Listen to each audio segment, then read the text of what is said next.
Okay, so you're watching Goodfellas, and you're amazed at Scorsese's directing style. So you dig through his earlier work and stumble across his first film, Who's That Knocking at My Door? Guatote, ¿qué quieres? Oye, me dicen que tú eres guapo. It's not an amazing film, but it's a pretty solid feature film debut.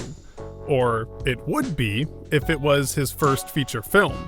See, the thing is, it's merely repurposed from his actual first film, Bring on the Dancing Girls, which bombed so hard at the 1965 New York Film Festival that Scorsese had to step back from filmmaking for a few years. Of course, that doesn't mean he was deterred from it. And it's a hard thing to do. And there's no way to do it but to do it, and to fail, and keep failing. Every now and then you might come up with something. That something was adapting his failure into the aforementioned film.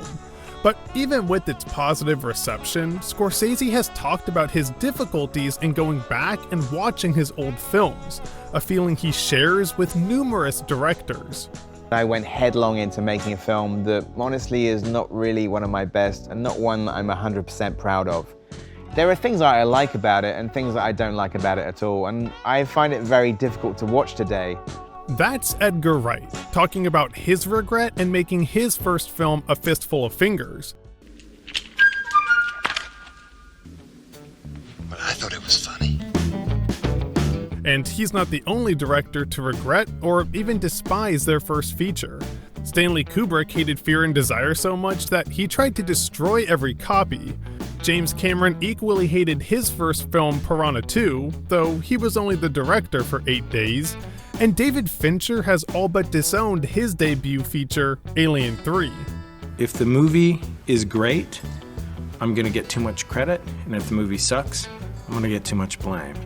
My first movie, it's fairly well known, was a disaster. That disaster is a perfect example of why the myth of the first feature is exactly that, a myth. Because just 3 years after Alien 3, he would direct this. You're looking for me.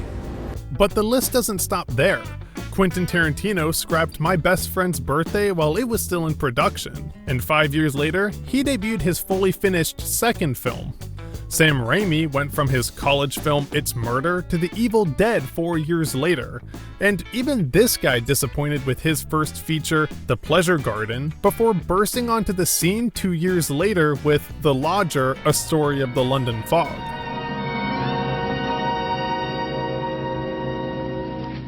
And while the rapid growth of these directors is nothing short of amazing, the majority helmed several failures before finding their voice.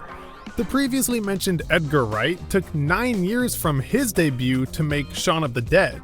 Brian De Palma experimented for 10 years before directing Carrie in 1976, and Francis Ford Coppola directed numerous sexploitation films before helming this 10 years later.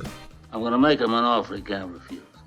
You have to really be courageous about your instincts and your ideas, because otherwise you'll just, knuckle under and change it, and then things that might have been memorable will be lost. But naturally, there are those who started strong. Sam Mendes started his career with American Beauty and never looked back. David Lynch started equally as strong with his surrealist film Eraserhead, and Sidney Lumet made a name for himself with one of my favorite films, 12 Angry Men. Oh, and there was this one other guy who began his directing career with a little-known film you might have heard of. Rosebud. I think that a director ought to be the assistant and the foundation of a performance, And I think that is a very difficult job, a very worthy job.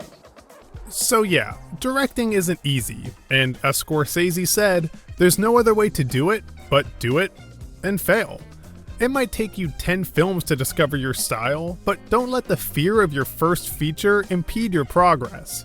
Make it, hate it, and learn from it.